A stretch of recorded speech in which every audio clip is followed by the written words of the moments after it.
Hi guys, एक बार पुनः स्वागत है आपको अपने YouTube चैनल माँ कोचिंग सेंटर पे।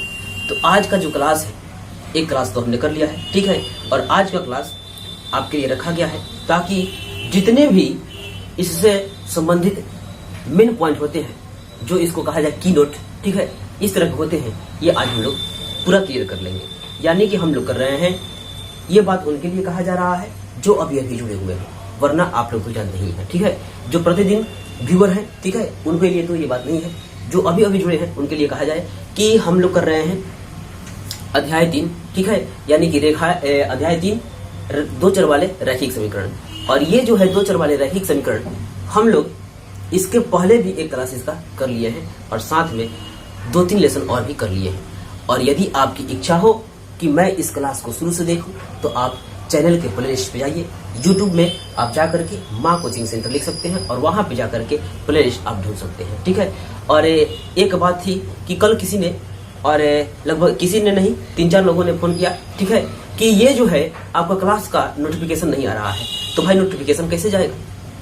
आप जरूर कुछ गलती किए हैं, इसीलिए नोटिफिकेशन नहीं जा रहा है। तो सबसे पहले आपको मैं तरीका बता देता हूँ कि आप यूट्यूब पे जाएं और माँ कोचिंग सेंटर लिख करके सर्च करें। उसके बाद जो है चैनल को सब्सक्राइब करिए और बेल आइकन को दबाइए। और बेल आइकन को जैसे आप दबाइएगा तो आपके पास 3 ऑप्शन आएंगे, ठीक है। उस 3 ऑप्शन में आपको बीच वाले ऑप्शन या ऊपर में जो लिखा होगा ऑल, ALL, ठीक है, उस पर आपको क्लिक कर लेना है।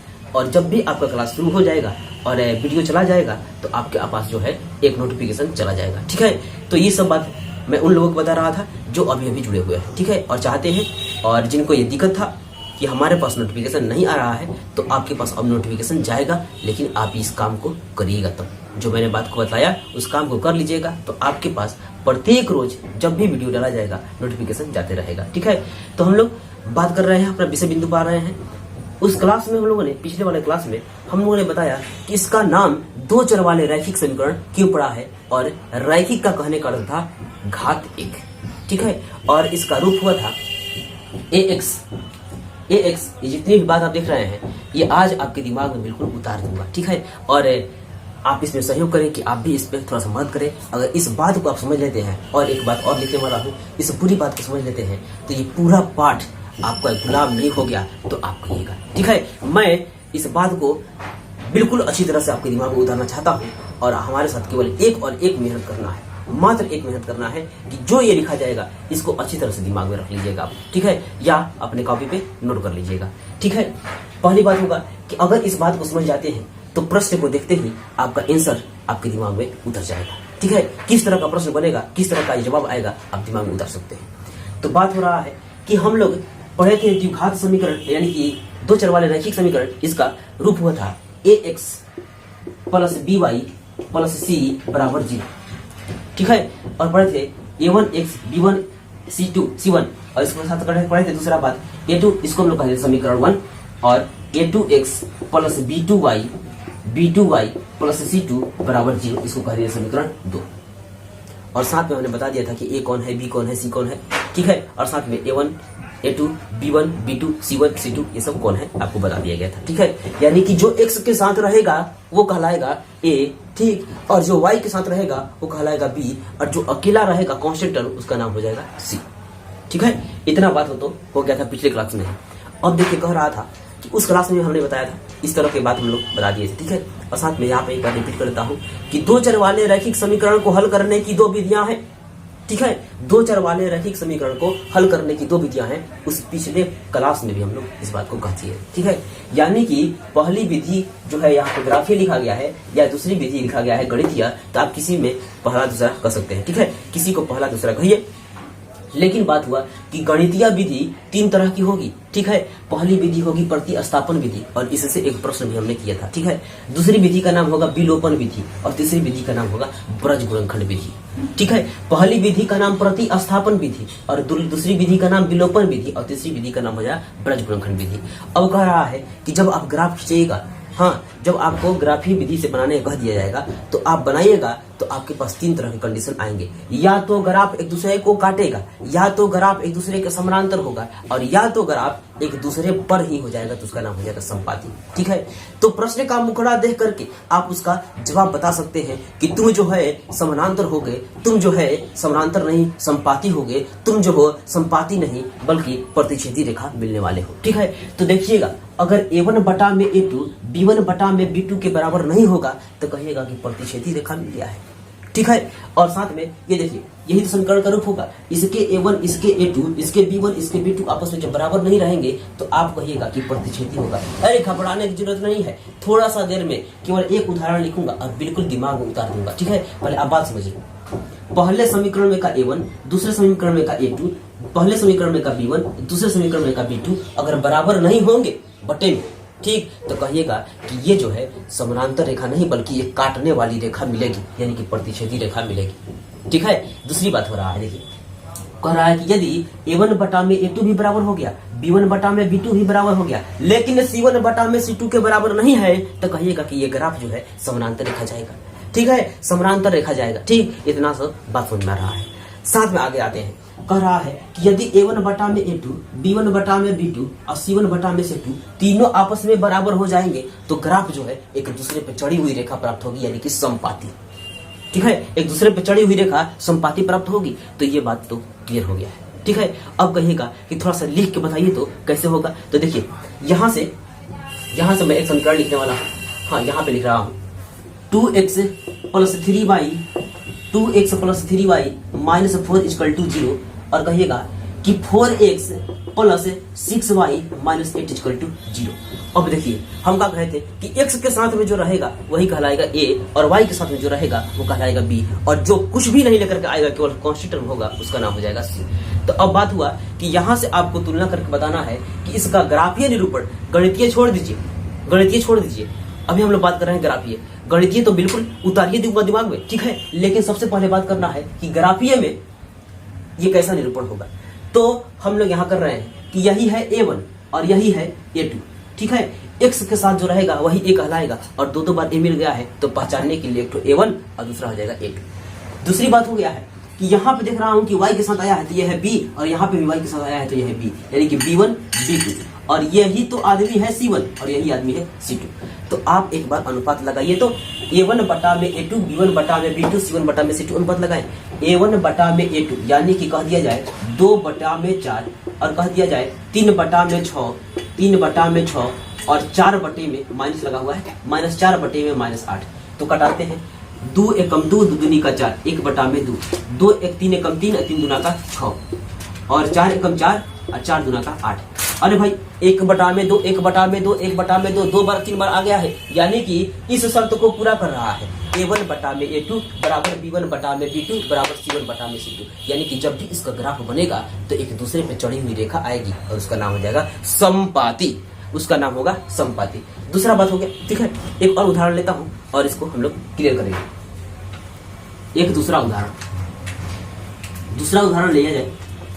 कह रहा है कि 9x प्लस 3y माइनस 8 या plus 8 equal to 0, 2x plus 5y 2x plus 5y plus 6 equal to 0। ठीक है, इस तरह का है।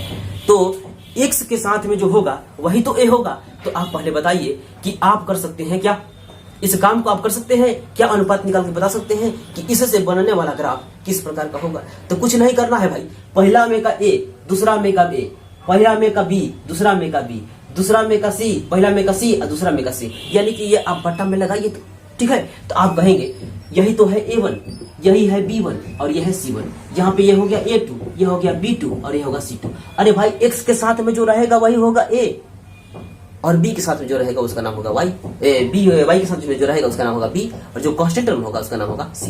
तो करेंगे 9 बटा में 2, इधर कर दिया 3 बटा में 5, और इधर कर दिया 8 बटा में 6।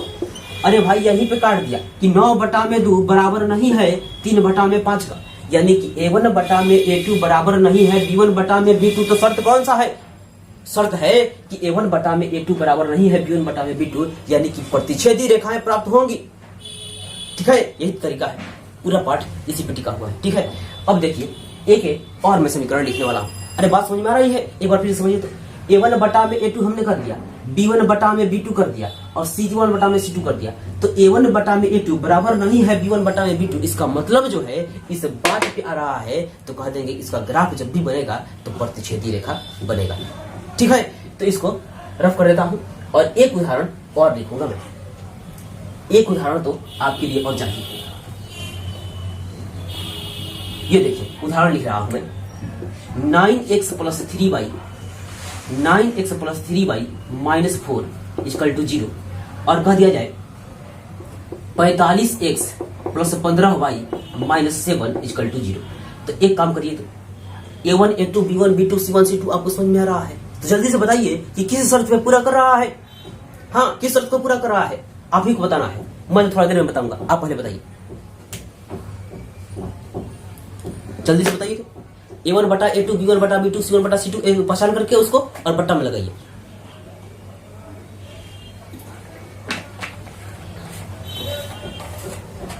अगर बता दिए हैं तो मिलाइए और साथ में बताइए कि किस शर्त को पूरा करेगा। तो यही हुआ a1, ये हुआ a2, ये हुआ b1 और ये हुआ b2, ये हुआ c1, ये हुआ c2। तो हम लोग करेंगे a1 बटा में a2 9 बटा में, यहां कर दूं क्या? हाँ, यहां दिखाई दे, 9 बटा में 45 बराबर है 3 बटा में 15, 3 बटा में 15 और माइनस 4 बटा में 7। ठीक है, तो कटाइए, तो कटने लायक होगा तो कटाइए और नहीं कटने लायक होगा तो छोड़ दो, वैसे ही छोड़ दो। ठीक है, तो 9 पचवा 45 1 बटा 5, 3 पचवा 15 1 बटा 5 और ये 4 बटा 7, ये तो नहीं कटेगा। यानी कि 1 बटे में 5 बराबर हो गया है 3 बटे 5 बराबर नहीं है 4 बटे 7। यानी कि a1 बटा में a2 बराबर b1 बटा में b2 और नॉट इक्वल टू c1 बटा में c2, यानी कि बराबर नहीं है। इसका मतलब समानांतर रेखाएं आपको मिलेगी। ठीक है, यानी कि तीनों शर्त को हमने समझा दिया। तो इस तरह से समानांतर रेखाएं मिलेगी। तो आपको एक बात समझ में आ गया है कि जब भी प्रश्न मिलेगा तो इस अनुपात को लगा करके आप बता सकते हैं कि अपना ग्राफ कैसा होगा और साथ में ग्राफ बना करके संतुष्ट भी हो सकते हैं कि हमने जो बनाया बिल्कुल सही बनाया है। ठीक है, और ग्राफ की तरह से बताना जो है ग्राफीय निरूपण का हल मैं आपको इस तरह से सिखाऊंगा कि 2 और 3 बताते बताते आप खुद ही बनाएंगे। ठीक है, तो ये हमारा तो गारंटी रहेगा, 2-3 बताते बताते आप बिल्कुल अपने से बनाइएगा। ठीक है, तो इसको मैं रफ कर देता हूँ और चाहे तो एक बार मैं हट भी जाता हूँ और इसका स्क्रीनशॉट आप निकाल लीजिए, स्क्रीनशॉट निकालिए और चाहे तो नोट कर लीजिए और थोड़ी देर के बाद मैं दूसरा बात भी लिखने वाला। ठीक है, थोड़ी देर बाद दूसरा बात लिखूंगा।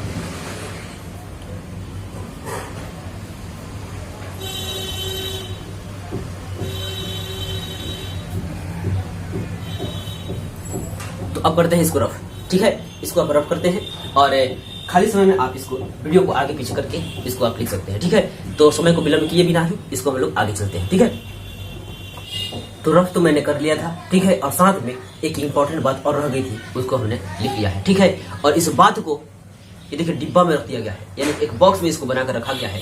तो सोच लीजिए कि एक ऐसा बॉक्स है जिसमें इस पूरे पाठ की जमा पूंजी भरती है। ठीक है, हम तो यही कहेंगे भाई कि एक ऐसा बॉक्स है कि जिसमें इस पूरे पाठ का धन जो है इसको रखा गया है।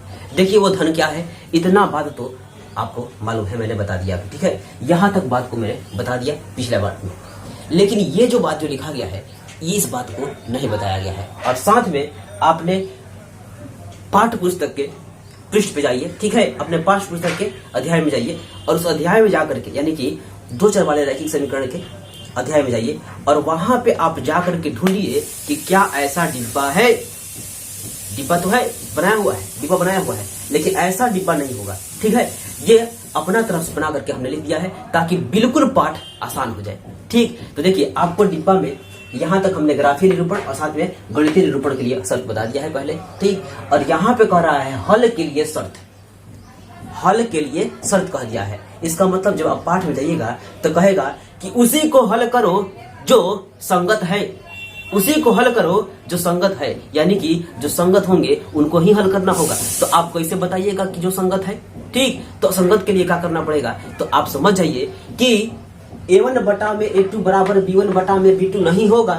ठीक, तो आप कहिएगा कि प्रतिच्छेदी रेखा मिलेगी जब ग्राफ से बनाएंगे, और केवल एक हल मिलेगा जब गणित रूप से बनाएंगे। ठीक, और साथ में संगत समीकरण होगा।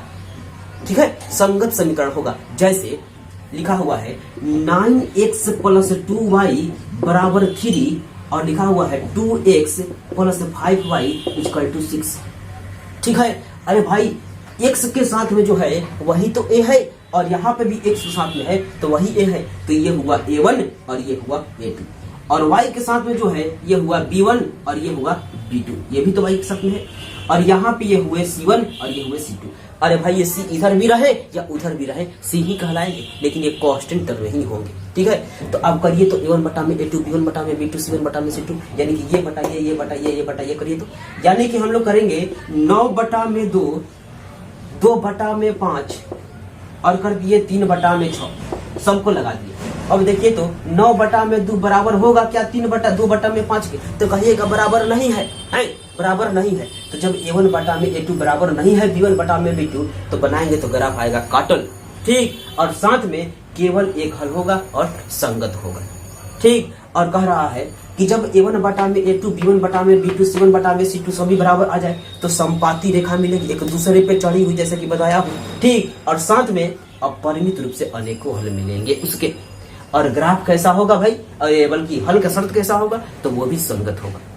ठीक है, संगत होगा। और साथ में जब a1 बटा में a2, b1 बटा में b2, c1 बटा में c2 के बराबर नहीं होंगे तो क्या होगा, कह रहा है कि समानांतर रेखाएं मिलेगी। हमने अभी तो ग्राफ बनाया था समानांतर रेखा वाला, और साथ में कोई हल नहीं होगा, यानी कि उसको हल करके माथा पेची करने की जरूरत नहीं है, उसको छोड़ देना है लिख करके। जब उस तरह के समीकरण आ जाएंगे, जैसे जैसे आगे एक समीकरण अपने पास समीकरण आ गया 2x + 3y = 5 और 4x + 6y = 7, इस तरह से आ गया।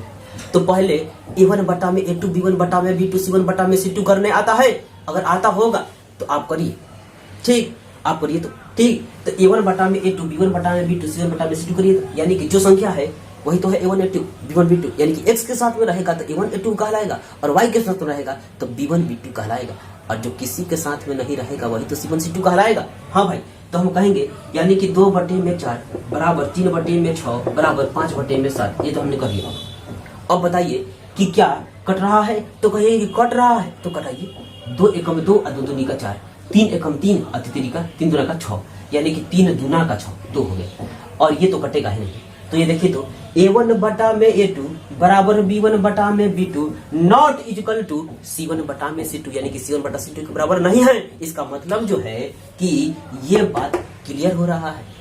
ठीक, इस बात को हम लोग क्लियर कर रहे हैं। इसका मतलब जो है इसका ग्राफ जो आएगा तो समानांतर आएगा, और साथ में कोई हल नहीं होगा और असंगत होगा। ठीक है, तो मैं इसको एक बार हट जाता हूं ताकि आप अच्छी तरह से नोट कर लीजिए। ठीक, अच्छी तरह से नोट कर लीजिए, और ये आपका एक जमा पूंजी हो जाएगा, इस पाठ का जमा पूंजी है। ठीक, तो आप एक बार नोट करिए, क्योंकि ऐसा डब्बा जो है, ऐसा एक सरणी आपके बुक में नहीं है। ठीक, आप नोट करिए, अच्छी तरह से नोट करिए, और चाहे तो नोट करने से बढ़िया है एक स्क्रीनशॉट ले लिया जाए।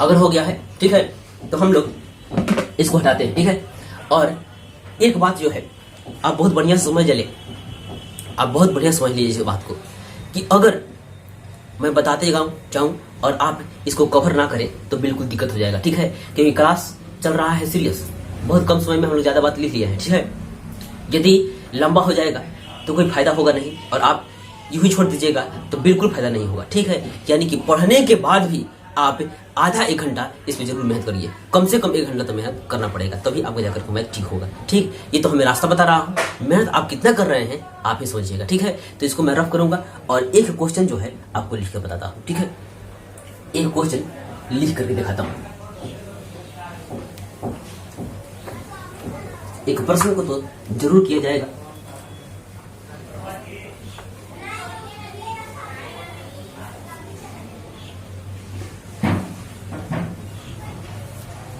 प्रश्न रहा आपके सामने x प्लस वाई बराबर 7 और x माइनस वाई बराबर 1। ठीक है, ये बात हमने लिख दिया समीकरण 1 समीकरण 2। ठीक है भाई, अब तो हमने एक बात कह दिया था कि x के साथ में जो रहेगा वही कहलाएगा a। ठीक है, x के साथ में जो रहेगा वही कहलाएगा a और b के y के साथ में जो रहेगा उसका नाम होगा b और जो किसी के साथ में ना आए उसका नाम होगा c। तो आप बता सकते हैं का कि a के साथ में कौन आया है, x के साथ में कौन आया है। अरे भाई आया है, देखिए बढ़िया से, चश्मा उतार के देखना पड़ जाएगा, ठीक है, या चश्मा पहन कर देखना पड़ जाएगा, दोनों में देखना पड़ जाएगा। लेकिन आपको ये सब काम चश्मा उतारने खोलने की जरूरत नहीं है। आपको समझना है कि जब कुछ भी ना आए तो एक तो जरूर आता है, जब कुछ भी ना आए तो एक जरूर आता है। हम कल ही बात कह दिए थे। देखिए, यानी कि x के साथ कुछ भी नहीं आया है तो यहाँ पे एक है, y के साथ कुछ भी नहीं आया है तो एक है, कुछ भी नहीं आया तो एक, यहाँ पे कुछ भी नहीं आया तो -1।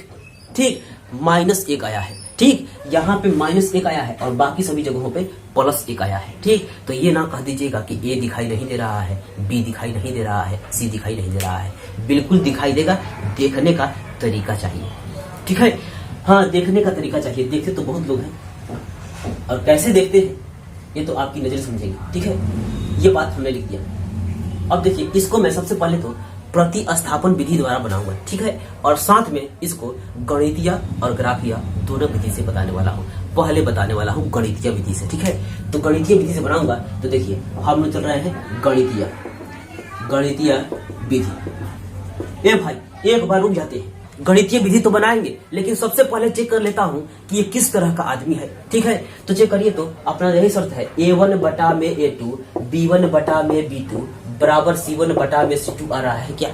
ठीक है, तो पहले तो लगाइए। तो a1 बटा में a2, a1 कितना है भाई 1 और यहाँ पे है 1 बटा में 1 और साथ में b1 बटा में b2 बटा में b2। तो यहाँ से हम कह देंगे b1 1 बटा में 1 और c1 बटा में c2 तो 7 बटा में 7। ठीक है, इसके साथ जो आया रहेगा a1, इसके साथ a2, इसके साथ b1, इसके साथ b2, ये c1 और ये c2।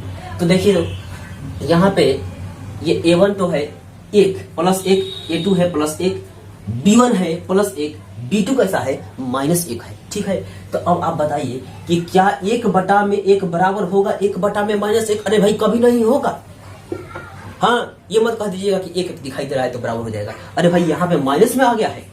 हाँ, ये बहुत कम आदमी है, ऋणी आदमी है, ये है अपना पैसा और ये प्लस का माइनस का पैसा हो गया है। इसका मतलब जो है ये इसके कहीं भी बराबर नहीं है। तो याद पारिए, तो याद आप दिलाइए कि ऐसा शर्त हुआ था, यानी कि a1 बटा में a2 बराबर नहीं हुआ था b1 बटा में b2। तो क्या शर्त हुआ था? तो शर्त हुआ था कि केवल एक हल होगा और साथ में ग्राफ बनाएंगे तो काटती हुई रेखाएं प्राप्त होंगी। है, यही तो बात हुआ था कि केवल एक होगा हल और काटती हुई रेखाएं प्राप्त होंगी। तो देखता हूं कि ये बात कहां तक सत्य हो रहा है। बिल्कुल सत्य होगा, लेकिन आपको दिखाना पड़ेगा कि कहां तक सत्य है। ठीक है, तो मैं इसको करूंगा अभी रफ। हमने इसका नब्ज पकड़ लिया है। हाँ, इस प्रश्न का नब्ज पकड़ लिया है, यानी कि मैं जान गया हूं कि तुम किस तरह के आदमी हो, केवल तुमको हल करके दिखाना है। ठीक है, यानी कि इस प्रश्न का हमने कह दिया कि भाई हम तुमको जान गए हैं कि तुम कैसे हो, केवल तुमको हल करके दिखाता हूं। ठीक है, तो गणितीय विधि से हम लोग पहला विधि का नाम होगा प्रतिस्थापन विधि, और इस विधि को मैंने कल भी बताया था। ठीक, तो प्रतिस्थापन विधि में आप स्टेप समझिए। पहला स्टेप होता है कि किसी एक समीकरण से एक चर को अलग करना। किसी एक समीकरण से एक चर को अलग करना। तो मैं दिखाता हूं अभी कैसे। आप समीकरण 1 लीजिए या 2 लीजिए। तो कल हम 1 से चले थे, आज 2 से चलता हूं। ठीक है, आप किसी भी समीकरण से जा सकते हैं, 1 से जाइए या 2 से जाइए। ठीक है, यानी कि चलेंगे समीकरण 1 से। समीकरण 1 से चलेंगे तो होगा x - y = 2 से चल रहा होगा। हाँ, ठीक है, 2 से समीकरण 1 से x - y = 1। ठीक है, ये बात एक बार फिर से बता देता हूँ। आप चाहे तो 1 से चलिए, आप चाहे तो 2 से चलिए। ठीक है, यानी कि 1 नंबर के बाद से चलिए या 2 नंबर के बाद से चलिए, किसी बात से हम लोग चल सकते हैं। ठीक है, अगर आपको असुविधा होगा तो आप तरीका समझ लीजिए और आप किसी समीकरण से जाकर देखिएगा, वही बताने वाला है। ठीक है, तो हम लिखेंगे, इतना काम कर लिया। इसके बाद क्या होता है, किसी एक चर को इधर रख करके और बाकी को उधर फेंक देना है। ठीक है, यानी कि हम x को इधर रख रहा हूँ और बाकी इधर 1 था तो इधर भी इसको भी बुला लिया हूँ। माइनस में था तो ये हो गया है प्लस में। बात क्या हुआ है, पहली बात हुआ है कि एक चर को किसी एक समीकरण को उतारना है तो उतार लिया। उसके बाद क्या किया हूं कि कोई एक चर को इधर रख करके बाकी को उधर हमने छोड़ दिया है। यहाँ पे कह देंगे समीकरण 3। अब देखिए पहला स्टेप का हुआ है किसी एक समीकरण को लिखना है, दूसरा स्टेप हुआ है कि किसी एक चर को छोड़ करके बाकी को हम लोग को फेंक देना है।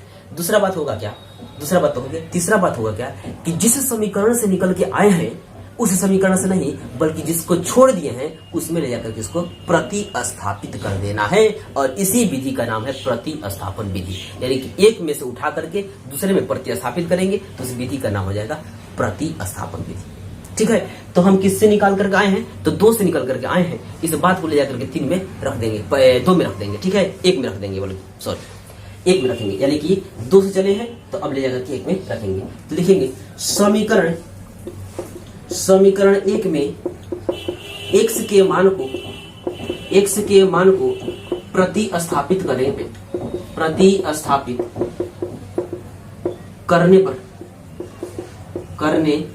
पर किया जाए तो प्रतिस्थापित किया जाए। यानी कि प्रतिस्थापित तो तभी तो करिएगा जब उसको बुला लीजिएगा। तो बुलाइए, किसको बुलाना है, तो 1 को बुलाना है। यानी कि x + y = 7 बुला लिया। अब इस x के जगह पे इस x का मान हम लोग प्रतिस्थापित कर देंगे। तो x के बराबर कितना है, x के बराबर है 1 + में y, 1 + में y, ये बात हमने लिख दिया। यानी कि 1 + y लिख दिया इस x की जगह पे। अब प्लस में y बराबर हो गया 7। ठीक है, अब क्या करेंगे, इधर आते हैं ताकि अच्छी तरह से दिखाई दे। एक ज्यों का त्यों है तो इसको हम लोग इधर भेज देते हैं और y + y तो हो जाएगा 2y। एक बार फिर से बात समझिए कि हम लोग निकल के आए थे 3 से, हम लोग निकल के आए थे किससे, 3 से मान निकला था। ठीक है, और इस 3 के मान को कहां से मिला था भाई, तो 2 से मिला था। लेकिन इस 2 से निकले हुए मान को 2 में ही नहीं बल्कि एक दूसरे 1 में रखना पड़ेगा। एक बात समझ लीजिएगा कि जिसमें से निकल के आइएगा उसी में नहीं जाना है, दूसरे में जाना है। ठीक है, तो हमने लिया 1 लिया तो x + y = 7 था। इस x के जगह पे इसका मान रख दिया गया, प्रतिस्थापित कर दिया गया है। यानी कि 1 + y = 7। ठीक है, अब देखिए हम लोग 1 को इधर फेंक देंगे और y 2y हो जाएगा। तो यहाँ लिखूंगा मैं 2y = 7 - 1। तो y = 7 में 1 चला जाएगा 6/2, ये हो गया है 3। यानी कि y का मान मिल गया 3, एक मान तो निकाल लिया है। ठीक है, अब क्या करना है आपको कि इस 3 के y के मान को आपको 3 घर है 1 2 3 तीनों में कहीं पे ले जाकर रख दीजिए। ठीक है, तो लिखेंगे समीकरण 3 से आ रहे हैं, 3 को उतार के लाइए। तो समीकरण 3 का रहा है x = 1 + y। x जेम कहते हैं, बराबर जेम कहते हैं, 1 जेम कहते हैं। अब प्लस y के जगह पे 3 y का मिल गया है तो x बराबर हो गया है 1 + 3 तो कितना 4। अरे भाई 2 मान मिल के आ गए हैं, यानी कि x बराबर 4 और y बराबर मान मिल गया है 3। ठीक है, ये बात हो गया है। और चाहे तो आप सम भी कर सकते हैं। कह रहा है कि x 4 और y 3, तो 4 और +3 7 रुपया नहीं होता है, यही तो बात है। और देखिए तो 4 घटाओ 3 1 रुपया नहीं होता है। तो बनाइए और वहीं पे सॉल्व भी कर लीजिए, यानी कि हल को आप जांच भी सकते हैं। ये तो हमने गणितीय विधि बता दिया है। आपको कितना समझ में आ रहा है आप वीडियो को लाइक करके बताइए। तो ठीक है, आप बता सकते हैं और साथ में कमेंट बॉक्स में मैसेज भी कर सकते हैं कि हमें समझ में आ रहा है। ठीक है, और उसके बाद जो है हम लोग चल रहे हैं इसी को ग्राफीय विधि से हल करते हैं। ठीक है, तो मैं इसको रफ करूंगा, अब करूंगा ग्राफीय विधि। आज ग्राफीय विधि भी एक तो सीख लीजिए और इस पे कल भी काम किया जाएगा। ग्राफीय विधि तो मैं लगभग 4 ठो बताने वाला हूँ और 4 बताने के बाद बिल्कुल समझ में आ जाएगा। देखिए ग्राफीय में क्या करना है। ठीक है, इस समीकरण को मैं यहाँ पे लिख देता हूँ, x - y = 1, इसको कहते हैं समीकरण 2। इसको मैं यहाँ से हटा देता हूँ। देखिए आपको करना क्या है, कुछ नहीं करना है, बिल्कुल आसान हो जाएगा। ठीक है, एक काम आप करिए हमारे साथ कि इस समीकरण को लेकर के आइए और एक चर को x या y किसी को इधर छोड़ के अब बाकी को इधर फेंक देना। ठीक, एक को छोड़ करके बाकी को इधर फेंक देना है। तो हम क्या करेंगे, x को इधर छोड़ करके और बाकी 7 जो कहते हैं इधर तो था ही, y को इधर फेंक देते हैं -y। ठीक है, इसको अब क्या करिए कि एक डिब्बा बनाइए, आप यहाँ से एक डिब्बा बनाइए और इस डिब्बे में लिखिए ऊपर x नीचे लिखिए y और 2 डिब्बा कम से कम चाहिए। इधर भी आइए, तो जैसे इसमें काम किए हैं वैसे इधर काम करेंगे, लेकिन पहले इस बात को समझ लिया जाए ठीक क्यों डिब्बा बन रहा है। देखिए अब बारी बारी से इस y की जगह पे आप इसके लिए निश्चिंत हैं, कुछ भी एक मान सोच लीजिए। ठीक, इस y की जगह पे कुछ भी सोच लीजिए। ठीक है, यानी कि 1 2 3 4 5 6 7 8 9 10 11 12 -1 2 -3 यानी कि कुछ भी संख्या मन कर रहा है, जो मन कर रहा है उसको सोच लीजिए। ठीक है, उसको रखिए। तो मैं अपना मन से रख रहा हूँ 3। ठीक है, कहाँ रखूंगा? y की जगह पे। इस y की जगह पे 3 रखिएगा तो क्या होगा भाई? तो 7 घटाओ 3 तो कितना मिल जाएगा? x को 4 मिल जाएगा। यानी कि जब y की जगह पे 3 सोचा हूँ तो x को कितना मिल गया है? 4 मिल गया है। कुछ दिक्कत है क्या? है, एक बार फिर से बता देता हूँ। जो अंक सोचना है यहाँ पे सोच लीजिए और उतना ही 7 में से घटेगा ना। यानी कि y की जगह हमने 3 सोच लिया था तो 7 में से 3 घटेगा तो कितने मिलेगा? x को 4 मिलेगा। ठीक, और एक मान आप थोड़ा सोच के बताइए, तो आप भी सोच सकते हैं। ठीक, अब कोई कहेगा कि 4 सोच लीजिएगा तो कितना होगा?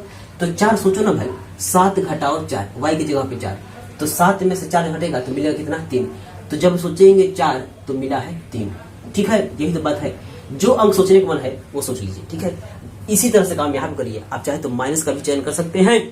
हमने कहा इसी तरह से यहाँ पे काम होगा। किसी एक को इधर छोड़ देंगे और बाकी को उधर हम लोग फेंक देंगे। ठीक है, यानी कि फेंकता हूँ 1 जेव का देव, अब -1 है y है तो यहाँ आएगा तो प्लस में y। ठीक तो है, यही तो बात हुआ था। ठीक है, अब क्या करेंगे कि यहाँ पे इसी तरह से एक और डिब्बा हम लोग बना लेंगे। बना लिए? ठीक है, और एक काम करेंगे कि यहाँ ऊपर लिख दिया x, नीचे लिख दिया y, और यहाँ पे 2 डिब्बा और बना लेंगे। हाँ भाई, 2 डिब्बा और बना लेंगे। अब देखिए, तो अपना इच्छा से हमने कहा था कि जो इच्छा हो वो सोच लीजिए। यानी कि y की जगह पे कुछ भी भाई सोचो तो। ठीक है, कुछ भी सोच लो भाई। ठीक है, यानी कि 2 सोच लिए। मैं यहाँ पे y की जगह पे 2 सोच लेता हूँ तो 2 सोच लेंगे तो हो जाएगा 2 अब प्लस 1, ये हो जाएगा 3। ठीक, यानी कि 2 जो सोच लेंगे तो ये हो जाएगा 1 + 2 3। ये ज्यादा भुलाने की जरूरत नहीं है। हाँ, यहाँ पे अब देखिए कि और कोई मान सोचिए, कम से कम 2 तो सोचना है। अगर कोई सोच लेता है 4, अगर कोई सोच लेता है 4 या 3 सोच ले तो क्या होगा? 3 सोच लेगा तो हो जाएगा 3 तो था और 1 पहले से है ही, यानी कि 3 और 1 ये हो जाएगा 4। किसको मिलेगा? x को मिल जाएगा 4। ठीक है, हाँ, कुछ भी जुड़ा करके आएगा तो x को तो मिलेगा क्योंकि x के बराबर ही ये लोग है। ठीक है, तो इसको हम लोग करते हैं रफ। इसको हम लोग रफ कर दिया। अब देखिए, एक काम करना है कि आपको खींचना है एक ग्राफ। ठीक, आपके पास ग्राफ कॉपी है तो आप चाहे तो खींच कर सकते हैं। ये हमने ग्राफ यहाँ तक हाँ यहाँ तक खींच लिया। यहाँ से अगर दिखाई दे रहा होगा तो ठीक है, दिखाई तो दे ही रहा है। ठीक है, एक बार मैं इधर से कर देता हूँ, दिखाई देगा। ठीक, हाँ, ये हो गया। हमने इस तरह से कर लिया इसको। ठीक है, अब क्या काम करेंगे कि यहाँ पे आप जानते हैं कि y लिखाता है और यहाँ पे लिखाता है x, और यह है अपना मूल बिंदु। यदि आप माइनस वाला आते हैं तो आपको 4 अक्षर बनाना पड़ेगा, यानी कि इसको भी थोड़ा सा आगे बढ़ाना पड़ेगा और इसको नीचे की तरफ बढ़ाना पड़ेगा, और इसका नाम हो जाएगा x डैश, इसका नाम हो जाएगा y डैश, यदि आपके पास माइनस वाला आता है तो।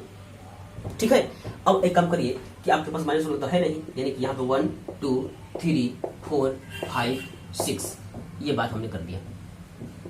दिखाई दे रहा है? हाँ, ठीक है, 6, और यहाँ पे हो गया है 1 2 3 4 5, और चाहे तो और भी ले सकते हैं। हाँ, और एक बात है कि एक बार हमसे कोई पूछ रहा था कि सर इस पे कितना अंक डाल सकता हूँ, तो देखिए आप उतना ही डालिए जिसमें जितना ही आपके डिब्बा में मान है। तो यहाँ पे अधिकतम मान कितना है भाई? तो अधिकतम मान है 4। ठीक, तो 4 तक भी काम चलेगा, यानी कि हम लोग 4 तक भी लेते हैं तो काम चलता है। ठीक, अगर 5 आ गया है तो 5 भी लीजिए, और उससे बेसी अगर जगह बचा है तो आप ले लीजिएगा, तो कोई हर्ज नहीं होने वाला है। ठीक है, अच्छा लगेगा। ठीक है, यहाँ पे कह रहा है x पे 3 और y पे 3, और x पे 4 और y पे 3। x पे 4 पे चल जाइए और y पे 3 के सामने जाकर के रुक जा, तो रुक गए। ठीक है, रुक गए। x पे 4 और y पे 3 जाकर रुक गए हैं। दूसरा बात कर रहा है x पर 3 पे चाहिए और y पे 4 के सामने जाकर के रुक जाइए, तो रुक तो गया। ठीक है, इस तरह से मैं रुक गया। और साथ में यदि आपके पास रूलर है, स्केल है, तो वहां से इसको हम लोग खींच सकते हैं। ठीक है, यदि स्केल है तो खींच लीजिए। तो हमारे पास तो स्केल नहीं है, लेकिन आपके पास स्केल होगा तो आप चाहे तो घर पे खींच सकते हैं। ये हमने खींच लिया इसको। ठीक है, टेढ़ा मेढ़ा हाथों से खींच लिया, इसको हमने खींच लिया इस तरह से। थोड़ा सा सीधा कर लेता हूँ, ये हमने खींच लिया। ठीक, और इधर तीर का चिन्ह, इधर का तीर का चिन्ह देता हूँ। दूसरी बात कर रहा है, इस पे आते हैं, इसका तो काम हो गया है। ठीक, इससे हमको 2 डॉट मिल गया है, 1 डॉट यहाँ मिला है, 1 डॉट यहाँ मिला है। इससे आते हैं तो कर रहा है x पर 3 और y पे 2। x पर 3 जाइए तो x पर 3 और y पे 2 के सामने यहीं पे रुक जाना है, रुक गया हूँ। ठीक है, उसके बाद कह रहा है x पे 4 और y पे 3, x पर 4 और y पर चाहिए 3, ये बात हो गया है। ठीक, ये बात हो गया है। इसको भी खींचिए, तो यानी कि इन दोनों को मिलाइए, तो इन दोनों को मिलाइएगा तो इस तरह से मिलाइएगा, ये रहा, हाँ, इसको भी हमने मिला लिया। तो आप बताइए कि हमने जैसा चेक किया था वैसा चेक हो गया क्या? उस समय हम लोग का बात आया था कि प्रतिच्छेदी रेखाएं मिलेगी, तो प्रतिच्छेदी तो मिल ही गई है, और साथ में इससे भी क्या उतना मान आ रहा है। तो चलिए आपको दिखा देता हूं कि इससे भी बनाइएगा तो उतना ही मान आएगा। तो देखिए, तो ये x पे कहाँ है, x पे कहाँ है, 4 पे है, और ये y पे कहाँ है, y पे कहाँ है, तो y पे 3 के सामने है। इसका मतलब जो है यहां से भी मिल गया है कि x बराबर 4 और y बराबर मिल गया है 3, जैसा कि गणितीय विधि से भी आया था। ठीक है, गणितीय विधि से भी आया था। और अगला बार जब मैं बनाऊंगा तो एक बड़ा सा रूलर लेकर के खींच कर दिखाऊंगा कि कैसे खींचते हैं। ठीक, लेकिन एक बात समझ आइए कि गणितीय विधि से बनाइए या ग्राफीय विधि से बनाइए, एक ही मान आएगा। तो आज के लिए बस इतना ही। ठीक है, और कैसा लगा आपको, कितना समझ में आ रहा है आप बताइए। और ये अगर ग्राफीय समझ में नहीं आ रहा होगा तो उसके लिए निश्चिंत रहें। ठीक है, मैं लगभग 4 बात ऐसा बताने वाला हूँ। ठीक है, तो मिलते हैं अगले क्लास में, तब तक के लिए गुड बाय।